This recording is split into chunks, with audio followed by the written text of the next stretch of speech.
And let's also shift focus to reactions on Budget 2026 as budget is giving significant push for strategic selling reliance in minerals, energy and high-end science infrastructure.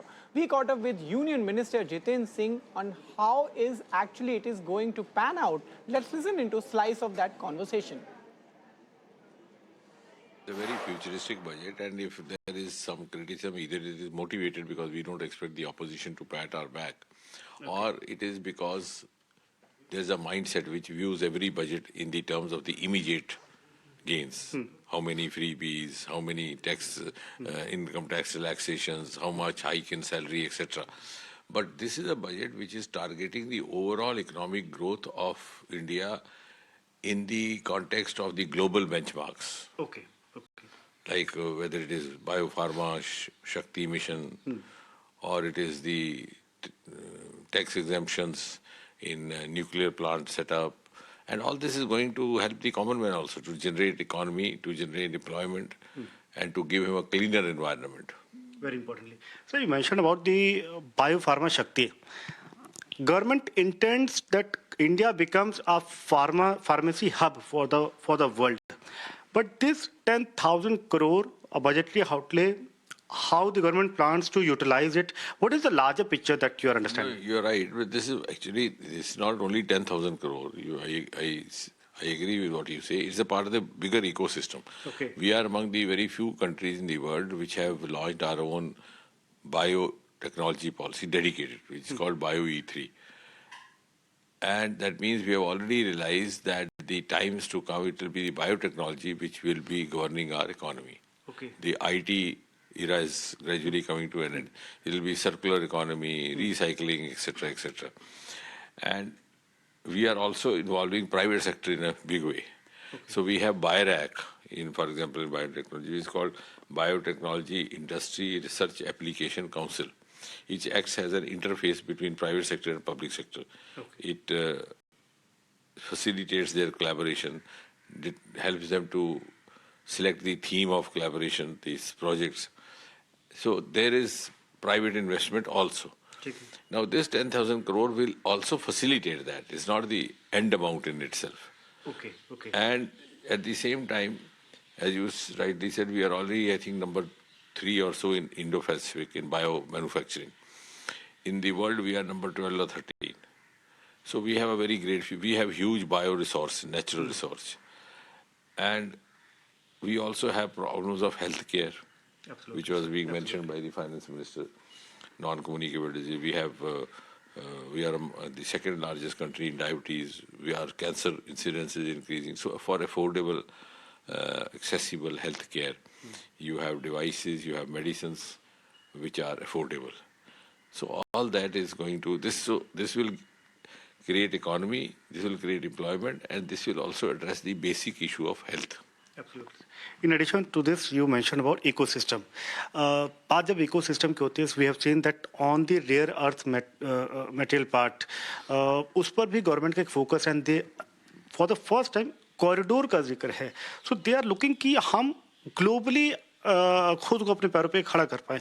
Overall, what is the intent and how the government is looking to proceed?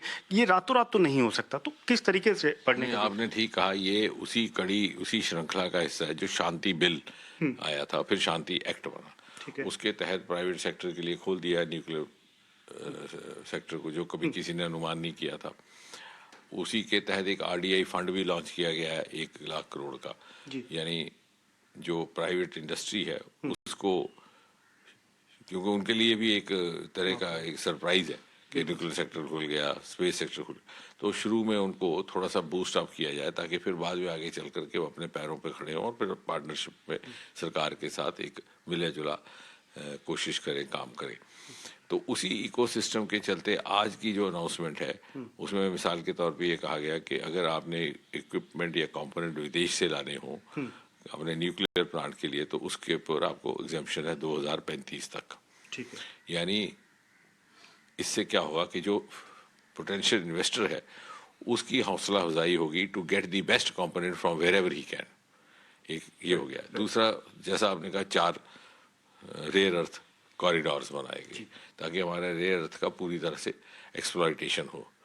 और इसी तरह से हमारे ocean को लेकर के भी आज जिक्र आया कि फिशिंग एक्सक्लूसिव इकोनॉमिक जोन में फिशिंग की अनुमति भी दे दी गई और उसके ऊपर टैक्स भी माफ कर दिया गया। उससे हमारी इकोनॉमी भी जनरेट होगी और फिशिंग फोक जो फिशिंग व्यवसाय में है उनके लिए रोजगार का भी जरिया बनेगा।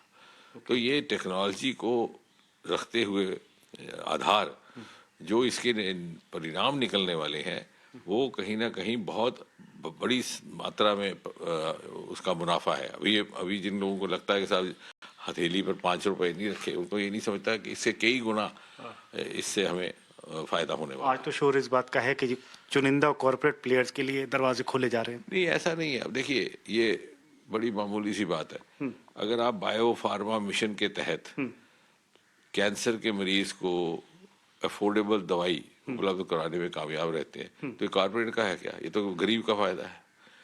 या जैसे कहा गया कि हर जिले में एक इमरजेंसी कैंसर सेंटर बनाया जाएगा क्योंकि बढ़ती हुई संख्या को देखकर। आज भी कह रहे हैं कि लगभग इस साल का आंकड़ा था कि 12 लाख नए कैंसर के पेशेंट डिटेक्ट हो रहे हैं हर साल हिंदुस्तान में और कहते हैं 2030 तक ये 22 लाख हो जाए। तो इसमें कॉर्पोरेट का कहाँ फायदा है? कॉर्पोरेट तो बल्कि अपना इलाज खुद पैसे से करा लेता है। फायदा तो गरीब का है अगर उसको कल कैंसर हो जाए, कल डायबिटीज हो जाए। तो मुझे लगता है ये तो सिर्फ विपक्ष ने जो एक अलाप साधा हुआ है पिछले कुछ सालों से कि भाई 2 हाउसेस को फायदा दे रहे हैं, तो मुझे समझ नहीं आता कि उसका आधार क्या है। Okay, sir, just one last question, and that is on Northeast because you have that expertise, you have that sort of experience. There has been a special focus on Northeast, opening the doors for tourism. Some adventure tourism is also being encouraged. In addition to this, inviting private players to move towards Northeast side and set up their units in whatsoever scale they can do so.